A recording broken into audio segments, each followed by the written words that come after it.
Բարև ձեզ հարգելի հայրենակիցներ, ուղի եթերում Նոյան Տապանն է, տաղավարում հյուրընկալել եմ իրավապաշտպան Երևանի ավականու ազգային առաջնորդ խմբակցության անդամ Նարէ Արամյանին։ Բարև ձեզ Նարէ, շնորհակալ եմ, որ մեր տաղավարում եք։ Ողջույն, ուրախ եմ նորից։ Նարէ, նախ գիտեմ, որ Սյունիքից եք եկել, որտեղ ավելի շուտ էինք ուզում ձեզ հետ հանդիպել։ Մի փոքր կարող եք նկարագրել եւ ինչպեսին է ժողովրդի տրամադրությունը անվտանգության հետ կապված, կենցաղային, սոցիալական խնդիրների հետ կապված, ամեն դեպքում հանրության հետ շփվել եք, ինչպեսին է տրամադրությունը Սյունիքում։ Գիտեք, որպես սյունեցի առնվազն հայրիկի կողմից շատ կարևոր եմ համարում այն տեղերը, որտեղ եւ բանկությունս է անցել, եւ այն մարդիկ, ովքեր կարծես ինչ որ բոլորն էլ օրինակից լինեն, ազգական լինեն, եւ իրապես շատ կարևոր եմ իրենց ամենօրյա ուղղակի կենցաղում դժվարությունների հարցերի բարձրաձայնումը եւ այդպիսի խնդիրները, որոնք որ մարդկանց պետք է ընդհանրապես գիտեք, կարծես թե որևէ նեղություն չպատճառեն, բայց դա այդպես չէ։ Մենք շատ անելիք ունենք, հատկապես Սյունիքում, որովհետեւ սկսած տարեկան ուղղակի անվտանգության օրվա անվտանգության խնդիրներից միջև շատ ավելի խոշոր հարցեր այնտեղ դեռ լուծված չեն եւ շատ աշխատանք կա անելու։ Մասնավորապես երեխաների բարեկեցության, տարեցների ուղղակի բոլոր հիմնախնդիրների լուծման, չեմ ասում անգամ ուղղակի միջավայրի անվտանգության, պատկերացնում եք թե ինչպիսի խնդիրներ կան։ Եվ մարդկանց տրամադրվածությունը որքան էլ տարօրինակ չէ, իհարկե դա նաեւ խմբային ցնցման արդյունքն է, միևնույն է կենսուրախ է, որքան էլ նրանք այո ամենօրյա հոգսի տակ ծանր են եւ բողոքը հայտնում են, միևնույն է իրենք այո ամենօրյա կենսուրախությամբ նույնպես լեցուն են եւ անում են ամենօր իրենց աշխատանքը շատ շուտ արտանալով եւ շատ ուշ երեկոյան իրենց օրն ավարտելով եւ ես ուղղակի հույս եմ հայտնում, որ մենք բոլորովին այլ մակարդակի այլ որակի ծրագրեր կսկսենք իրականացնել հենց հատկապես Սյունիքում եւ ոչ միայն սահմանամերձ, այլ իհարկե առաջին հերթին սահմանապահ, բայց ուղղակի անգամ Երևանին ավելի մոտ բնակավայրերում։ Եկեք սպասենք արդեն ձեր առաջարկներին, կքննարկենք այստեղ ծրագրերը եւ կտեսնենք արդյունքները։ Հիմա Սյունիքից տեղափոխվենք քաղաք Էջմիածին, 22-ամյա որդին սպանեց հորը եւ որից հետո փորձեց հաղթանակ կամուրջից իրեն նետելցած եւ ընդ որում ասենք, որ Էջմիածնում սա վերջի իրադարձությունները, եթե հետևել եք, երրորդ աղմկահարույց այս սպանություններ։ Ինչի մասին է խոսում սա, որպես իրավապաշտպան եմ հարցնում սա ձեզ եւ մարդ, որը հասարակության հետ ավելի շատ է շփվել իր աշխատանքի բերումով, ուր են գնում ենք այսպես։ Այսպիսի ողբերգական իրավիճակներում կյանքի ուղղակի Որում խոսում ենք սպանությունների երիտասարդների դրանից առաջ էլ նորից խմբակային ծեծ եւ երիտասարդ։ Բայց մենք այնքան ենք խորանում հենց այդ ողբերգության մեջ, որ մենք չենք կարողանում մի կողմ դնել այդ զարհուրելի զգացողությունը, հենց առաջին հերթին սարսափելի, որ ինչպես այդպիսի բան էնել մեզանում, այնքան էլ այդպիսի հաճախականությամբ մարդկանց աչքի առաջ բոլորը բոլորից տեղյակ, որ մենք մոռանում ենք կարևորագույն կողմի մասին, իսկ ինչ է արվել նման իրավիճակներն իսպառ կանխարգելելու համար։ Այո, հանցագործությունները եղել են, կան, լինելու են, եւ այո, հենց այդպիսի նմանատիպ դրդապատճառներով, սկսած նյութականից վերջացրած անձնական հարաբերություններով, բայց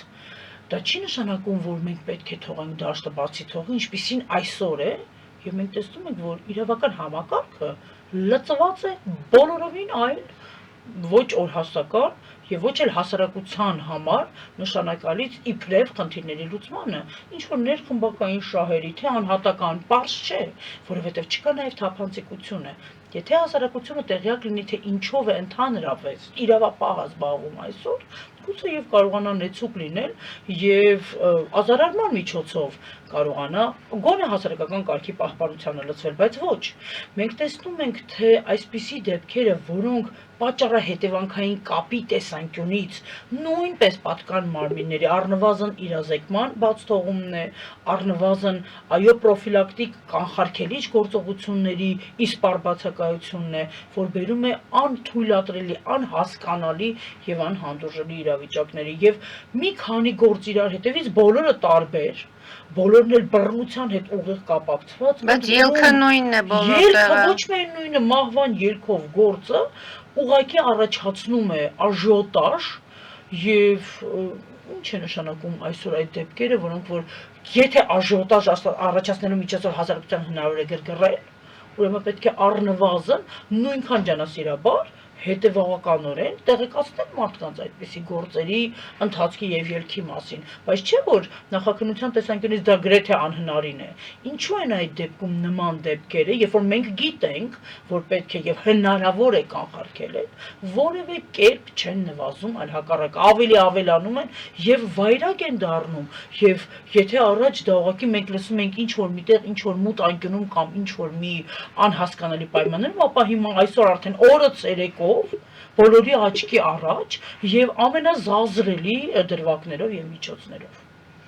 Իրավական համակարգը նկատի ունեք, բաց թողումներ ունի եւ շատ դեպքերում իր տեղում չէ։ Այդ դեպքում անդրադառնանք նաեւ, քանի որ դուք ավականո անդամ եք, Նորքի թաղապետարանից այս կրտուկը դեռ միջև հիմա քննարկման առարկա է, թեև թաղապետը իր մեջ ուժ գտավ եւ դիմում գրեց ազատման, նմանատիպ երևույթները կանխելու համար, տեսեք, բլոգերներ, ընդհանրապես քաղաքացին իր բողոքներ, այսինքն չկա այդ մշակույթը իրար հետ շփվելու հարցեր քննարկելու, որտեղ ենք թերանում։ Նույն այս սպանությունը հայր եւ որդի չեն կարողացել իրար հետ լեզու գտնել։ Դրանից առաջ նախորդող սպանությունը փաստորեն տղաները իրար մեջ չեն կարողանում խոսել, հարցերը կարգավորում են հարցերը բռունցքներով, դրանք էկրանների վրա են, տեսնում ենք մենք, Նորքի թաղապետարանը, հարցերը լուծում են հայոյանքներով, դա մենք տեսնում ենք մեր ազգային ժողովում, այս ուր են գնում եւ ուր են հասնելու։ Հարցերը լուծում են տեսախցիկների առաջ, Մերձավանի դպրոցն ենք տեսնում։ Սրանք դեպքեր են, որոնց չի կարելի չանդրադառնալ, գնահատական չտալ եւ պատճառները գտնել եւ լուծումները տալ, որպեսզի նման դեպքերը չկրկնվեն։ Առաջին հայացքից կարծես թե բացարձակ տարբերվող են, անկախ դրանց ելքերից, բայց տեսեք, մենք պետք է հասկանանք որն է հետևանքը,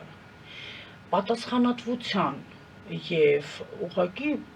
անպատժելիության մթնոլորտի իսպառ բացակայությունը այսօր հանգեցրել է մի իրավիճակի, երբ դու հանգիստ չես կարող դուրս գալ փողոց եւ համոզված լինել, որ քեզ հետ առնվազն այլ մեկի միջամտության պատճառով,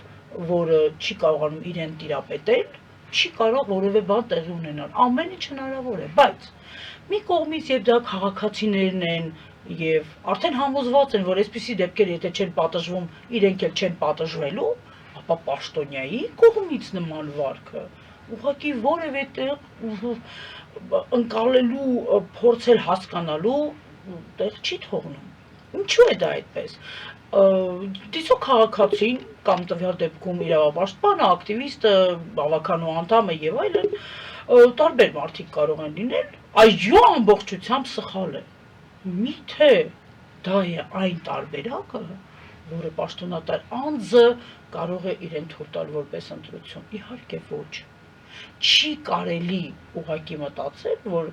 մենք մի անգամ էլ ենք խոսել, պաշտոնատար անձը աղջիկ է, տղա է, գեղեցիկ է, տգեղ է, խելացի է, թե հիմար։ Պաշտոնատար անձը դա այն բառակապակցությունն է, որը պետք է ունենա հստակ գործելակարգ եւ վարքագիծ։ Եվ այսօր մենք մեր պաշտոնատար անձան շրջանում այդպիսի վիճակ չենք տեսնում եւ սա կրկին այն բացի թողի վիճակն է, որը հանգեցրել է ընդհանուր առմամբ նման իրավիճակի։ Չեք բացառում, որ նման դեպքերը հնարավոր են կրկնվեն, եթե ոչ միայն չեմ բացառում, գիտեք, մեծ ճակերտներով ասեմ, բայց սպասում եմ, այսինքն արդեն մենք սկսում ենք սպասել, էլ ինչ է լինելու, որ միանշանակ պետք է անցնի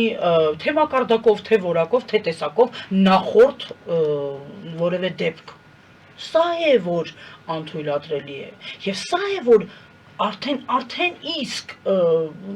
շատ նոսր վստահության մթնոլորտն էլ ավելի է խեղում, էլ ավելի է նոսրացնում։ Այսինքն մենք պետք է օր առաջ դրա դեմ պայքարենք եւ ոչ ոք թող պատասխանատվություն չդնի հասարակության մեջ ասելով թե միթե իշխանավորը իշխանությունը կամ պաշտոնատար անձը այս ժողովրդից չեն հարևան երկրից են այո մեզանից են իրենք այնպեսին են ինչպեսին մենք ենք ոչ այդպիսի խնդրահարույց դեպքերում պատասխանատվությունը միանշանակ իշխանավորի պաշտոնատար անձի վրա է դրվում որովհետեւ նրանք պետք է այսօր կանոնակարգերը կազմեն հետևեն դրանց օրինակ ծառայեն հետամուտ լինեն նման իրավիճակների կանխարգելմանը եւ դրանց համար պատասխանատվության ենթարկելուն Ամեն դեպքում դուք դատապարտում եք նման իրավիճակը անընդունելի եք համարում եւ այստեղ էլ անելիքներ դեռ կան։ Իրավական դաշտում թե ինչ տեղի ունենում մենք նորից հիմա անդրադառնանք, եթե անդրադառնանք նաեւ Մերձավանի դպրոցին, որտեղ դուք դեռահասների, անչափահասների հետ շատ եք աշխատել, դպրոցներում եք շատ եղել։ Հիմա սա ինչի մասին է խոսում։ Նույն այդ անպատժելիությունը, նույն իրավիճակներին մատների արանքով նայելը ինչն է այստեղ դառնում, պատճառը որն է։ Որպեսզի չասենք կրթական համակարգի ընդհանուր առմամբ, չնայած իհարկե այդպես պետք է ասենք, սա դպրոց հասկացության, դպրոց միջավայրի տապալումն է։ Սա այն է, ինչին մենք տարիներ շարունակ պետք է ասեմ, ձգտել ու հասել ենք։ Այն որևէ կարգ ու կանոնի որևէ անվտանգ մթնոլորտի ուղղակի ուսման համար ստեղծված, բայց երեխայի կյանքի եւ օրվա մեծ մասը զբաղեցնող ինստիտուտի խորը եւ այս պահի դրությամբ գրեթե անդառնալի տապալումն է։ Եթե մենք չենք պատկերացրել ասենք մտածենք որ միտում չի եղել չենք պատկերացրել որ այսօրը գալու է ուրեմն մենք նաև ի վիճակի չենք դա շտկել չէ որ դու պետք է հասկանաս ինչ տեղի ունեցավ ինչպես ստացվեց որ կարելի է փոքրը մեծի հետ մեծը փոքրի հետ այդպես զրուցել ծնող ուսուցչի հետ շակերտ ուսուցիչը տնօրենի տնօրենը ծնողի ինչպես է հնարավոր հասնել նման մթնոլորտի եւ տեսեք այո բազմաշերտ է խնդիրը որովհետեւ մենք պետք է հասկանանք ովքեր են ընտրում այդ ուսուցիչներին ինչպեսի չափորոշիչների պետք է նրանք համապատասխանեն ինչպես է ստացվել որ մի կողմից դպրոցը կարծես թե կիսափակ հաստատություն է մյուս կողմից ով ասես որ պահին ասես կարող է բարեբուն իմաստով ներխուժել եւ ստեղծել նման քաոս եւ մենք պետք է նկարահանել եւ տարածել այո եւ արդյունքում արդյոք մենք դասեր քաղելուց զատ ինչպիսի իրավական գործընթացի միջով պետք է անցկացնենք այս դեպքը եւ ընդհանուր առմամբ իրավիճակը որպեսզի դրա հետևանքներից կարողանանք մյուսները շտկել եւ առաջին հերթին էլի ենք ասում վերադառնալով կանխարգելել։ Գիտեք շատ դեպքեր են լինում, բայց եթե դու չունես այն մեխանիզմները, որոնցով պետք է այդպիսիները այլևս չկրկնվեն, կամ դա այնպիսի աննախադեպ իրավիճակ է, որի միջոցով դու պետք է նոր կանոնակարգեր մշակես եւ դա չես անում, իսկ մենք տեսնում ենք, որ դա չի արվում։ Եվ դա որևէ դեպքն է, որ չի արվում, միջև եկավ մի դեպք, որտեղ սկզբում ասում ենք ծնող, ուսուցիչ երեխա կամ աշակերտ տնօրենություն, հիմա բոլորը մեկում դեպք ունեցանք, որովհետև առանձին այդ դեպքերով չենք զբաղվել։ Եվ մի կողմից քննադատել ուսուցչին, տնօրենին, ծնողին, թե երեխային շատ ավելի հեշտ է, որովհետև մենք կարող ենք ուղղակի որպես մարդ ինչ-որ մեկի կողմից լինել մարդկայնորեն կամ մեր արժեքներով կամ արդարության, անարդարության տեսանկյունից, բայց հասկանալ է, որ այստեղ բոլոր կողմերն են ունեն պաշտպանության կարիք եւ բացատրական աշխատանքի կարիք, թե ինչու այդպես չպետք է լինել եւ ով ինչպիսի խնդիր պետք է այդտեղ լուծի։ Սա շատ կարեւոր է եւ մենք պետք է բոլորս հասկանանք, որ ի վերջո պետք է լինի այն հստակ ձևաչափը, որով մենք պետք է ընկալենք դպրոցը եւ դպրոցը պետք է լինի այդպիսին։ Հիմա մեկ ուրիշ հարցի հետ կապված դասեմ ձեր տեսակետը։ Անիֆի հետ կապված փաստորեն աղմուկը չի դադարում եւ երեք պարզ դարձավ, որ Անիֆը պարտք է մնացել պետությանը չի վճարել շահութահարկը։ Կառավարությունը որոշեց այդ շահութահարկը 84 միլիոն 474 հազար դրամը այդ պարտավորությունը մարելու համար։ Հավանաբար շնորհակալություն պետք է հայտնենք, որովհետեւ դա կարող է լինել ոչ թե միլիոն, այլ միլիարդ։ Եվ առաջիկայում կարող ենք դա տեսնենք։ Ինչու՞մն է այստեղ կարևորագույն խնդիրը։ Որն է այստեղ խնդիրը։ Առաջինը մի կողմից կարծես թե պետությունը պետք է մի գրպանից մյուսը գումար տեղափոխի կամ չտեղափոխի։ որովհետև անհասկանալ է ինչու են այդպիսի պարտավորություններ առաջանում եւ որտեղից են ընդհանրապես նման դրամական հոսքերը։ Եկեք հասկանանք ինչու ենք մենք ի սկզբանե մեր կարճ հիշողության պատճառով մոռանում որտեղից է այդ ամենը սկսվում։ Այդ ամենը սկսվում է, երբ մարդիկ բացարձակ չունենալով որևէ հմտություն եւ առավել եւս գիտելիք, որոշում են, որ իրենք կարող են ղեկավարել եւ առավել եւս նման կերպ հիմնադրել այնպիսի կազմակերպություններ, որոնք որ պետք է այո ունենան առնվազն բնակչության մեծամասնության համար անպատկերացնելի գումարային հոսքեր։ Սա շատ կարևոր խնդիր է, որովհետև մարդիկ, ովքեր որևէ տեղ, որևէ սովորական շարքային աշխատանք չեն արել, այդ շարքային աշխատանքի ղեկավարը լինել չեն կարող։ Եվ ինձ թվում է պետք է որպես վկայություն բերել մեր տապալված COVID-ի աշխատանքը։ Այդ ամբողջ ընթացքում մենք ունենալով հնարավորություն առնվազն ներուժ գոնե այդքան մահերից խուսափելու, մենք ոչ միայն չարեցինք դրա ուղղությամբ ոչինչ, մենք ամեն ինչ արեցինք, որ ավելի խորանա եւ վիճակը վատանա, սա ապաշնոր կառավարման արդյունք է։ Եվ մենք չենք կարող էլի ուղղակի մեղադրել շարքային աշխատակիցներին, ովքեր նման հիմնադրամերի, կազմակերպությունների կամ ընկերությունների շարքերում են։ Մեղավորը նրանք են, ովքեր ձևավորում են եւ կազմավորում են այնպիսի կազմակերպություններ, որոնք լինելու են արդեն նախնականում պարզ է տապալված եւ որոնք որ ուղղակիորեն ամենաուղիղ համակարգային կոռուպցիայի աղբյուր են լինելու կամ առնվազն եթե որպես այդպիսին չեն հիմնադրվում,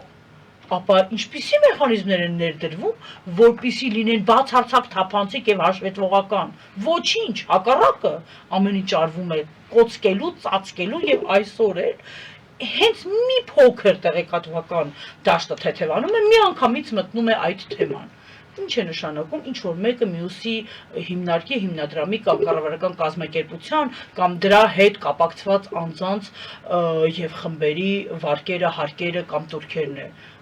մարում։ Եվ ինչու է դա դառել տեղեկատվության մաս, ինչու համար են այդպիսի տեղեկություններ մեզ հրամցնում։ Այսինքն չպետք է հանրայնացվեր այս մասը։ Այս խնդիրը հանրայնացելը չէ, միթե նրանց խնդիր այդ 87 միլիոնն է։ Իհարկե ոչ։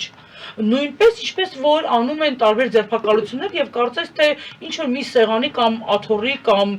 ափսեի կռիվ է, իհարկե ոչ։ Դրա հետ ավելի խոշոր խնդիրներ կան։ Այսինքն որն է, եթե 87 միլիոնը չէ, որն է, ինչն է։ Ինչից կարող է գոյանալ այդպիսի մեծ քանակի մեկ փոքր համայնքային կամ պետական կազմակերպության բյուջե տարեկան, որով հնարավոր է շատ ավելի մարդկանց վարձատրել, դա միայն հարկի գումար է, որտեղից հասկանալի է, որ անհամեմատ ավելի մեծ գումարներից եւ արդեն իսկ մեր աչքով տեսած տապալված նախագծերից։ Եվ սա է այդ փոխկապակցվածությունը, այդ շահերի ուղիղ բախումները եւ ասում են կոռուպցիոն ռիսկը վաղուց անցած էտապ է։ Մենք այլևս չունենք կոռուպցիոն ռիսկ, մենք ուղիղ համակարգային կոռուպցիայի մեջ ենք ապրում։ Կհետևենք զարգացումներին, ամեն դեպքում աղմուկոտ գործ է եւ կարծես թե կառավարության նիստերի ժամանակ էլ է սա բավականին մթնոլորտը շիկացնում վարչապետի եւ Աննա Գրիգորյանի միջեւ մենք տեսանք վերջի իրադարձությունները, այնպես որ երևի թե այս շահութահարկի վճարումով չի ավարտվի այս պատմությունը, ինքը դեռ կունենա զարգացումներ, կհետևենք եւ հնարավորության դեպքում մենք էլ կխոսենք, կլսենք նաեւ ձեր կարծիքը։ Հաջորդ հարցը, որ ուզում եմ ձեզ հետ լսել, սա իրավական դաշտի հետ կապված ենք մենք քննարկում հարցերը, քննչական կոմիտեի շենքից խոշոր գումար հափշտակվեց, մեկ անձ ձերբակալված է, եւ խոշոր գումարը դա տարապես 700,000 ԱՄՆ դոլարի մասին է խոսում։ Ինչպես կնայեք այս պատմությանը, այս միջադեպին։ Միշտ ցնցող է իհարկե այդպիսի չափն է լինում, բայց ինչպես կարող է անգամ 7000 դրամ այդտեղից կորել։ Գիտեք, այդ ուղղակի փնթի վերաբերմունքը սեփական աշխատանքին, այն որ մենք մինչ օրս չունենք այն գործելակարգը, որտեղ իրեղեն ապացույցը, ձեռք բերված տարբեր միջոցները, արգրաված որևէ իր, անգամ ամենաաննշանը, արագամաշը, ոչնչին ոչ պիտանի, որտեղ պետք է պահվի, ինչ պայմաններում եւ ինչպիսի խոչընդոտներ է պետք հաղթահարել այդպիսի իրերին հասնելու համար։ Եվ մինչ օրս էլ, եթե մենք գիտենք գումարի մասին, օրինակ որքան թմրամիջոց է կորել, հիմա տվյալ դեպքում պետք է ասենք գողացրել, որովհետեւ իրեն չէր կարող կորել, ինչ որ մի հատվածից, որը այս կամ այն աշխատակցի պատասխանատվությունն է։ Եվ ինչպես է ստացվել, որ այս բառի ամենաբուն իմաստով ժամանակակից